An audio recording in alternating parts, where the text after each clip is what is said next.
শীতবস্ত্র তৈরিতে ব্যস্ত হয়ে উঠেছে গাইবান্ধার কারখানাগুলো। সোয়েটার, কম্বল থেকে শুরু করে সব ধরনের পোশাক তৈরি হচ্ছে সেখানে। এখানকার কারখানা থেকে প্রতি বছর শীতে বিক্রি হচ্ছে 500 কোটি টাকার শীতবস্ত্র। এ বিষয়ে জানাতে গাইবান্ধার প্রচার শহর থেকে যুক্ত হয়েছেন সহকর্মী মাজেদুর রহমান।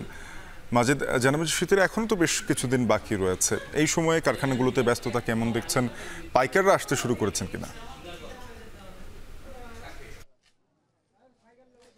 এখানে শীত আসতে খুব যে বেশি সময় তা না। উত্তরের যে জেলাগুলো, সেই জেলাগুলোতে শীত আসতে এখন প্রায় 1 থেকে 1.5 মাস রয়েছে, অর্থাৎ অক্টোবর মাস থেকে কিন্তু এখানে শীত পড়তে শুরু করবে।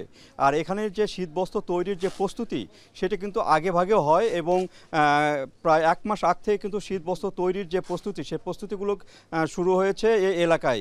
আমি যে স্থানটিতে রয়েছি সেটি হচ্ছে এই যে নয়ার বাজার নামে একটি স্থান। এখানে কিন্তু যে আশেপাশে যে কারখানাগুলো রয়েছে, যে গ্রামগুলো রয়েছে, কোসা শহরের ইউনিয়নের যে গ্রামগুলো রয়েছে, সে গ্রামগুলোতে প্রায় প্রতিটি বাড়িতে বাড়িতে কিন্তু এই কারখানা হয়েছে। অনেক বাড়িতে তারা কিন্তু কারখানা করেছে, যান্ত্রিক কারখানা। অনেক বাড়িতে কিন্তু হাতে তৈরি কারখানা কিন্তু এখনও চলছে। আর এখানে যে শীতবস্ত্র তৈরি হচ্ছে, সেটা হাত মোজার থেকে আরম্ভ করে কার্ডিগান, সোয়েটার, সব কিছুই কিন্তু এখানে পাওয়া যায় এবং স্বল্প মূল্যে এই যে জিনিসগুলো পাইকাররা এখান থেকে নিয়ে যায় এবং দেশের বিভিন্ন স্থানেই কিন্তু এখানে এই জিনিসগুলো চলে যায়, এই শীতবস্ত্রগুলো চলে যায়। বিশেষ করে উত্তর অঞ্চলে তো সব জেলাতে যায়, তা বাদে কিন্তু ঢাকা সহ বিভিন্ন স্থানেও কিন্তু এখানকার শীতবস্ত্র যায়। আর এখানকার শীতবস্ত্র একটু অপেক্ষাকৃত কম দামে পাওয়া যায়, কারণ এখানকার যে লেবার, যে মজুরি, সে মজুরিটা কিন্তু অনেকটাই কম। এই জন্য কিন্তু দূর দূরান্ত থেকে এই মার্কেটে, এই গ্রামগুলোতে কিন্তু তারা শীতবস্ত্র কিনতে আসেন। কিন্তু এখানে যে ব্যবসায়ীরা বলছেন, এখানে বেশ কিছু অসুবিধা রয়েছে তাদের। এখানে বিশেষ করে এই হাটটিকে কেন্দ্র করে, এই মার্কেটটি কেন্দ্র করে এখানে কোনো ব্যাংক নাই।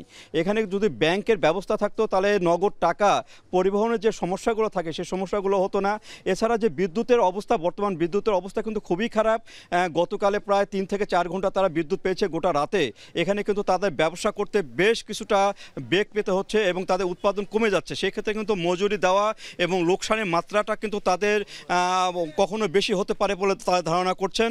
এই জন্য তারা চান এই রাস্তাঘাট থেকে আরম্ভ করে যে সমস্যাগুলো রয়েছে এই এলাকায়, বিশেষ করে শীতবস্ত্র তৈরি এলাকায়, সেই এলাকাতে তারা এগুলো সমাধান চান। তাহলে তারা অন্তত এই সিজনে গোটা এলাকা মিলে প্রায় 500 কোটি টাকা মতো ব্যবসা করতে পারবেন। আর যদি এই সমস্যাগুলো বিরাজ করে, তাহলে হয়তো তারা কখনো লোকসানও যেতে পারেন, এমনটা আশঙ্কা করছেন এখানকার ব্যবসায়ীরা। তো এই ছিল আমার কাছে গাইবান্ধার যে কোচা শহর ইউনিয়নের এখান থেকে বেচা কেনার সর্বশেষ।